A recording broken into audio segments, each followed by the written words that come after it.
Hello, ladies, and welcome back to Menopause Made Easy with Tanya, the show where we turn confusion into clarity when it comes to our health, hormones, and happiness, happiness in midlife and beyond. So today we're diving into a hot and often controversial topic, the carnivore diet. So this is the beginning of some Sundays where I'm going to spend with you. We're going to talk about some different diets, where they came from, the pros and the cons, how you can bring them into making your diet as opposed to you following a diet. All right. And today we're going to jump into the carnivore diet. Is it a miracle for gut healing, fat loss, and energy boosting, or can it become too restrictive over time? We're going to explore today what the kind of carnivore diet is, how long it's been around, the benefits and limits for menopausal women, a realistic sample day with about 120 grams of protein, and two very different approaches to this diet that will reveal a much deeper truth about how we relate to food. So let's get into this. And this is what I talked about last week when we talked about nighttime eating. So if you haven't listened to snacking, go back 2 Sundays ago, July 13th, and then nighttime eating was July 20th. So check that out. Really, really important issues because a lot of eating sometimes is not about the food, it's about our emotions and deservedness and things like that. So listen to those episodes. So what is the carnivore diet? The carnivore diet is exactly what it sounds like, animal foods only. Meat, poultry, fish, eggs, animal fats. Some versions allow dairy, some are strict, only including red meat, salt, and water. All plant foods are eliminated. No vegetables, no fruit, no grains, no nuts, no herbs, no spices. Sounds extreme, right? But for many people, especially those with autoimmune issues, gut dysbiosis, chronic inflammation, it can be a very powerful elimination and healing protocol. And you can go on anything I say, and you will find people that are 100% for it. You will find people that are 0% for it. You will find people in the middle. And what I say and what I have said for years is if you want to, try it and see if it works for you. And maybe you start incorporating it in. Maybe you go, and do it 100%. Maybe you dip your toes in. It's kind of things we're going to talk about today. While this diet may seem trendy, it's actually not new. Cultures like the Inuit have thrived for centuries on animal-based diets, and in recent years, it's emerged or reemerged through thought leaders like Dr. Sean Baker and Michaela Peterson. You can check out their information if you would like. So let's talk about you, okay? As a menopausal woman, you may be noticing digestive issues, stubborn weight gain, fatigue or joint pain, mood swings and anxiety, blood sugar crashes, and all of these symptoms tie back to gut health, inflammation, hormones. And here's where the carnivore diet can come in. Remember, we're going through a period of our hormones up and down, fluctuating to the point where they just really diminish, right? And that's post-menopause. So let's talk about some potential benefits. A gut reset. Removing plant-based compounds like lectins and oxalates. And I've got a podcast coming up. You're not going to hear it for quite a while. I'm going to talk about super toxins or plant toxins by Sally Norton. Anyway, and they can calm an irritated gut. I'm just going to stop here for 1 second.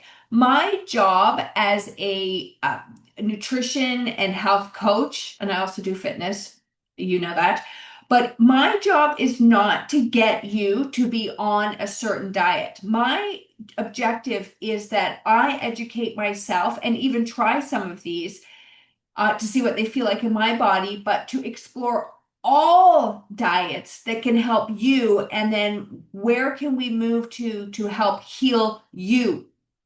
I am not for one thing or another thing. That is way too strict. It's not where I work. It's about you. We're all N of one. We're all different. How can we pulse things in? Maybe you do this for a while, then you pulse out, then you start to see what you feel like. That's my job, right? And so I am not stuck. I have no affiliation. I have no, no, nothing about a certain kind of diet. So I just want to make that clear up front here. My only concern is your health, your vitality, your energy, your mitochondria, your cellular functioning. And what works for you today might be different from a year from now. So it's learning how to use these principles to pulse in and pulse out and get you in a state of great health.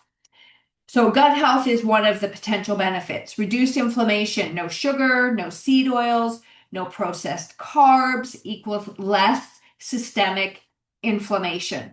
So even if you were just, I mean, I have done so many seed oils, and shout out to Pam. I am going to show you her products, but Pam at the Fenland Falls Farmers Market has a line of Indian food and sauces, and I was just there this past weekend, and I was looking at her sauces, and I said, "Please tell me they're not made with seed oils." And she said, "They are not." So I am so excited. So shout out to Pam. Sorry, the name of her business has escaped me, but I will put it in the show notes. I'm going to make myself a note right here. I'll put it in the show notes, and you can try her products, because I really do want to promote people who are stepping up and out. And she is all around. She's going to all these farmers markets. And I'm sure you could contact her and get her products. But anyway, those are some Indian butter chicken, etc. Okay, so I will put that contact information in there. But I digress. All right. So no sugar, no seed oils, no processed carbs equals less systemic inflammation. Then we have hormone stability. So a high protein, high fat diet stabilizes your blood sugar and supports your hormone synthesis. You have mental clarity. So many people are reporting fewer mood swings and sharper thinking. And then we have the benefit of joint and skin health, because we have collagen-rich cuts like bone broth and oxtail that can really nourish your joints and skin. But here's the twist. What heals you short term may not serve you long term forever, which is what I just said. And this is where I see people, and we're going to go over two people at the end. So I'm going to save it. I'm going to save it. So over time, going too long on a strict carnivore diet can decrease your gut microbial diversity. It can create new nutrient gaps, like maybe a gap in vitamin C or magnesium, and definitely, not getting your fiber. It leads to rigidity and food fear. And this is where, again, we are N of one. Let's lean in with curiosity and compassion and see what works for us. I want to introduce you to two women. We're going to talk about Karen versus Susan. Okay, so Karen and Susan are two women in their menopausal journey, and they're exploring the carnivore diet. And Karen is the flexible explorer. And Karen uses carnivore as a seasonal tool. For a few weeks, she only eats animal food to calm her gut, clear her skin, and reduce cravings. Then she slowly adds some things back into her diet, some sauerkraut for gut healing, some berries for their antioxidants. This would be in the summertime. We're going to talk about that in one of our upcoming episodes. And maybe some avocado or seasonal squash. Karen really pays attention to how her body responds. She's not chasing perfection. She's chasing wisdom. Okay, she's chasing, how does my body, mind, spirit, energy, sleep, etc., respond to the food choices that I make. And let me just say, food is not the be all and end all, but you've listened to a lot of my podcasts, you know about life, blah, blah, blah. Anyway, really trying to stay on target. The outcome of Karen is her metabolism improves, her digestion thrives, and she feels mentally free and physically well. All right, so that's Karen.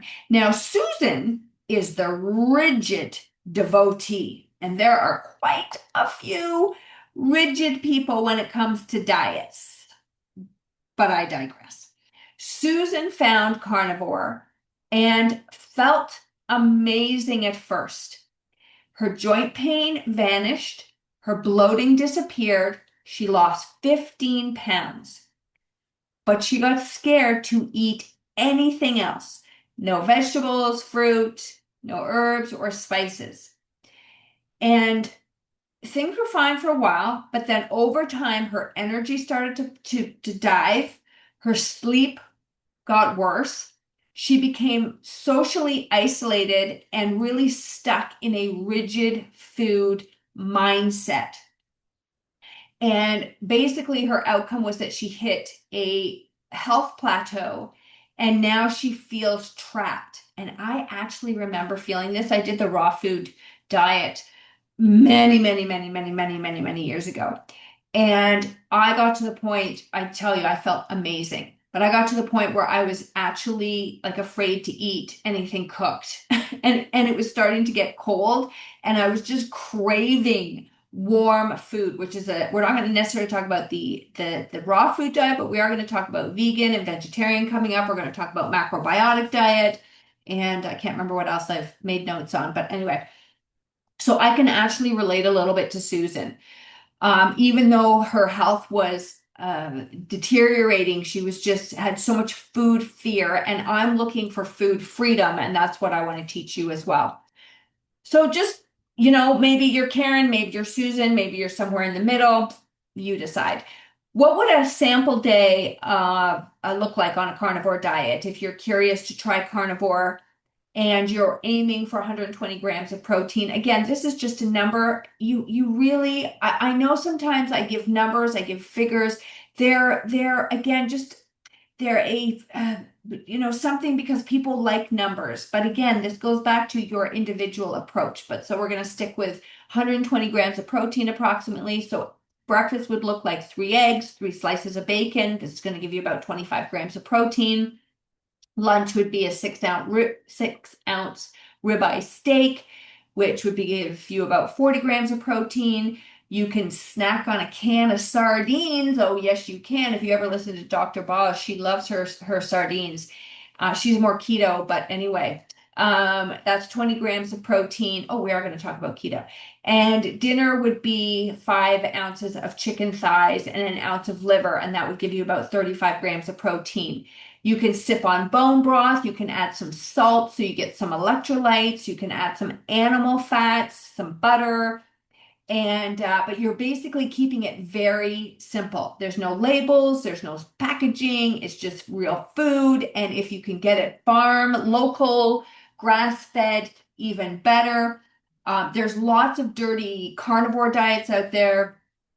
So this would be, like, strictly speaking, very clean carnivore, getting great sources of meat and avoiding the packaged labeled meat. What's my takeaway message for you? Carnivore can be an incredible reset tool. It can help you rebuild your gut, balance your hormones, and feel more like you again.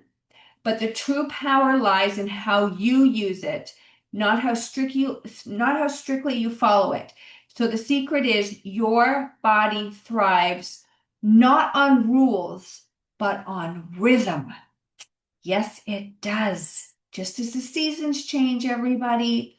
So if carnivore feels good to you, great. Use it for a phase. I don't know how long that phase is. That's up to you. But don't be afraid to evolve. Food is nourishment, not a dogma, not a rigid approach. All right? So I love this saying. Just keep that in mind. Your body thrives not on rules, but on rhythm. And can you tap into your rhythm? If today's episode sparks some curiosity, I encourage you to try maybe one meal carnivore reset, maybe one day, maybe work up to 2 weeks. Keep a journal of your symptoms and your energy. And most importantly, just stay open and connected to your body. If you found this episode helpful, share it with a friend, leave a review. Join me on Instagram at Vibrant Living with Tanya. And you can check out my website, vibrantlivingwithtanya.com. Maybe you want to dip your toes in first because you're just eating too many carbohydrates. So check out my 5 hacks to cut your cravings guide. If you find that nighttime eating is really getting in your way, pick up my nighttime eating guide. I will put those I'll put those links in the show notes. If you are ready for more support and you're just like, oh my gosh, I can't figure out this stuff on my own. Like I really need some serious help. I just feel like I'm spinning and spinning. My midlife reboot program opens in September. Early bird registration. You could join it now, but it'll officially open on August the 15th. But you're more than welcome to join me now. It will start September 8th, but you will have access to things before that. All right, so until next time, please share, please subscribe, pick up your freebies, think about the midlife reboot. Talk to me, people. I'm here to help you. Stay curious, stay nourished, and remember, healing doesn't have to be hard. It just has to be honest. Be honest with yourself. Yes, yes, yes. All right. See you in the next episode.